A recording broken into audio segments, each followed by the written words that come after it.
Trouver l'amour à l'étranger. C'est séduisant, n'est-ce pas, comme idée?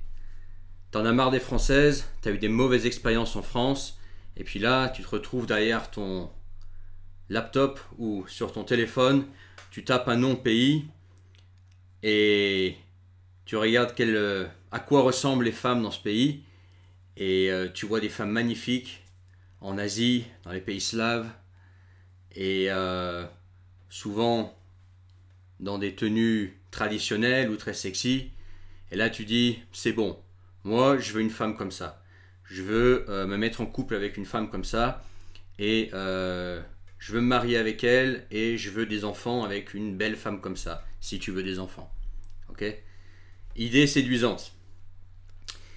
Sauf que, bah, il y a des sacrifices à faire. Ok? Moi-même je l'ai fait. Je fréquente que des femmes non françaises depuis 2010, donc 15 ans. Et effectivement, il y a des avantages. Sinon, je serais revenu aux françaises. On est bien d'accord?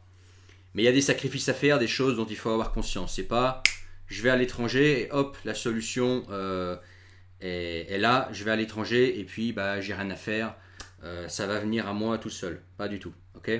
Il y a quand même du travail à faire, des choses qu'il faut savoir. Et des sacrifices notamment. Et c'est pas difficile si tu veux trouver une femme à l'étranger. Alors quand je dis une femme à l'étranger, je dis pas forcément que la première que tu vas rencontrer va être la bonne. Ok? Peut-être oui, mais peut-être non. Peut-être que tu vas devoir essayer avec différentes femmes pour voir si vous êtes compatibles au niveau caractère. Ok? Et puis toi aussi peut-être trouver ce que tu veux. Tu es plutôt femme slave, donc plutôt européenne, plutôt asiatique. Enfin, tu vois, c'est peut-être que tu essayes un peu, voir que tu voyages un peu, voir un petit peu ce que tu préfères, aussi au niveau culturel, au niveau mentalité. Tu vois, une femme slave, c'est pas une femme asiatique. Et parmi les pays slaves, il y a différents pays, différentes mentalités, des nuances de mentalité. Pareil en Asie. Une japonaise, c'est pas une thaï, c'est pas une indonésienne, tu vois, c'est pas une philippine. Tu vois, c'est des différentes religions, différentes mentalités, différentes sociétés. Donc toi, il faut déjà que tu trouves ce que tu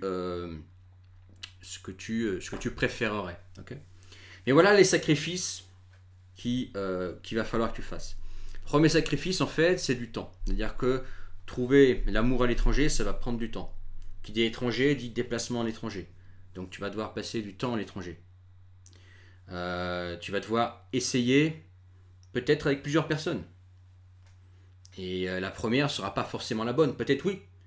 Mais dans l'amour, dans le couple, la chance est un facteur qui est là et qui n'est pas à sous-estimer. Tu peux avoir la chance de tomber sur la bonne personne tout de suite, comme tu peux avoir pas de chance et ça peut prendre des années. C'est un truc que certains voudront pas entendre, mais ici on est sur une chaîne où on raconte pas du bullshit. Voilà, il y a aussi la chance. Donc ça va te prendre du temps. Ça va te prendre du temps pour aller à l'étranger, rencontrer des gens, essayer. Ok? Il va falloir pouvoir du temps pour ça. Le sacrifice argent. Et pas forcément argent dans le sens où tu vas, parce que soi-disant les femmes étrangères, les femmes de l'Est, les femmes asiatiques, les femmes russes sont des femmes vénales, donc il va falloir payer. Non. Alors bien évidemment, l'argent, ça a toujours une importance. Hein. Une femme ne voudra pas de toi si tu n'arrives pas minimum à payer les factures, tu vois ce que je veux dire, à apporter un minimum de confort, un minimum de sécurité. Okay, mais quand je dis argent, c'est billet d'avion pour y aller, rester sur place, l'hôtel, sur place, tu vas faire des activités, tu vas avoir des restaurants, etc. Donc il va falloir de l'argent. Il va falloir de l'argent déjà pour aller à l'étranger, y rester. Ensuite, si tu veux faire venir ta femme dans ton pays d'origine, la France par exemple, faire venir une femme en France, ça coûte de l'argent. Et il n'y a pas que le visa. Il n'y a qu'une femme qui arrive en France, qui parle mal français et qui n'est pas intégrée, forcément, qui c'est qui va la nourrir? C'est toi. Donc c'est une bouche supplémentaire à nourrir.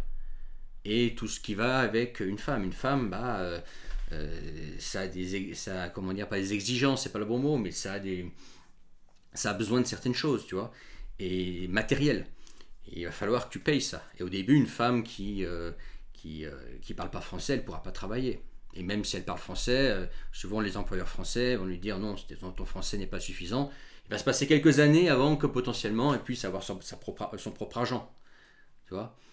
Donc c'est un budget, il faut en avoir conscience, c'est un budget. C'est pas pour tout le monde. Si aujourd'hui tu es en France, tu galères, tu es au RSA, etc. Non. Tu vois, il faut un minimum que tu travailles, que tu aies des rentrées d'argent et que tu puisses assumer de nourrir une bouche supplémentaire, comme si tu avais un enfant en fait. Et si jamais il y a un pépin de santé, si elle a besoin de quelque chose, etc., elle est dans un pays qu'elle ne connaît pas, bah, il va falloir que toi t'assumes. Et puis sur place, tous les frais. Autre sacrifice à faire, bah, c'est la patience. Comme je te disais tout à l'heure, ça peut matcher avec la première venue, comme ça peut prendre des années pour trouver la bonne. Et il va falloir être patient. Il va falloir être patient parce que toi, je comprends, tu veux vite te mettre en couple, tu veux vite, peut-être que tu as un certain âge déjà, et tu dis voilà, si je veux avoir des enfants, je veux le faire avant 45 ans par exemple, et j'ai 43 ans, et il me reste 2 ans. Ouais, mais voilà, il faut le temps, il faut lui donner le temps au temps, quoi, le temps de se faire des choses. Et puis le temps de se connaître aussi. Si tu rencontres une femme, moi ça me paraît être une connerie de la marier au bout de quelques mois et de lui faire un enfant au bout de quelques mois. Il faut quand même la connaître un minimum. Laisser passer, elle est au minimum 1 an. Et encore, 1 an, voilà, tu ne connais pas vraiment la personne. Mais au moins 1 an, vous passez par des épreuves ensemble pour voir déjà si vous êtes compatibles, si vous pouvez vivre ensemble, si vos caractères sont compatibles. Okay, et puis le temps de vous organiser, où est-ce que vous allez vivre, est-ce que vous allez vivre en France, est-ce que vous allez vivre dans son pays d'origine, on en reparlera dans une autre vidéo. Okay, mais si tu veux la ramener en France, tout ça, ça se prépare, ça va prendre du temps, la patience. Et puis dernier sacrifice aussi, à ne pas sous-estimer, je pense que c'est le sacrifice le plus sous-estimé de tous, c'est l'aspect apprentissage, l'aspect culturel.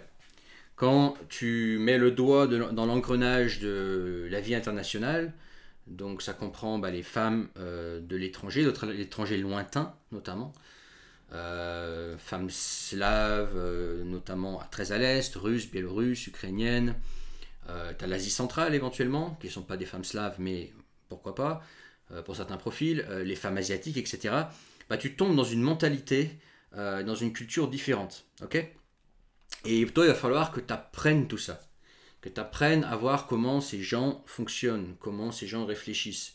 En fait, tu rentres dans un nouveau monde.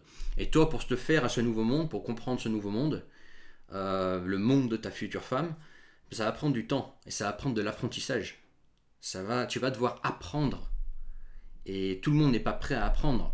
Si tu penses que, par exemple, une japonaise, une russe ou je sais pas, une thaï, c'est juste une française traditionnelle comme l'était ta grand-mère par exemple, bah tu te trompes. Il y a un petit peu de ça, oui, mais c'est surtout une autre culture, une autre mentalité. Et toi, il va falloir que tu apprennes ça.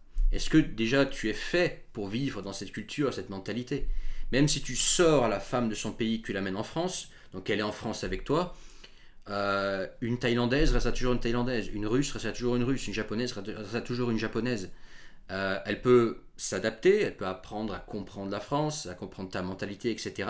Mais au fond, au niveau caractériel, dans le dur, bah, ça reste une femme qui vient d'une autre culture, une autre mentalité. Et est-ce que toi, tu vas arriver à gérer ça? Et si tu vas arriver à gérer ça, il va falloir apprendre. Apprendre sur elle, apprendre sur son pays, apprendre sur sa mentalité, et aussi apprendre la langue. On en reparlera dans d'autres vidéos sur l'aspect langue, mais la communication en langue anglaise, si c'est pas ta langue maternelle ni la sienne, c'est très limité et c'est surtout risqué parce que ça fait comme un filtre, si tu veux, entre la femme et toi. Donc probablement que tu vas devoir apprendre sa langue et qu'elle va devoir apprendre au moins un minimum de la tienne. Tu vois, il va falloir faire un choix. Est-ce que vous allez parler français ou est-ce que vous allez parler la langue de ta femme ensemble? Et c'est mieux si elle parle un peu ta langue et toi tu parles aussi sa langue. Tu vois, il faut mieux qu'il y ait qu'elle comprenne bien la mentalité française, la France et la langue française, et que toi tu comprennes bien la mentalité de son pays et sa langue. Okay, ça permet de casser les barrières culturelles et mieux se comprendre. Parce qu'il n'y a rien de pire que de dire que ouais, tout va bien, elle est gentille, elle sourit, etc. On rigole, etc. Et puis que la barrière culturelle, le choc culturel dans le couple arrive des années plus tard et que vous vous séparez parce que finalement, culturellement, vous n'étiez pas prêt. Toi, tu n'avais pas suffisamment appris sur sa culture, sa mentalité. Et elle aussi, tu vois.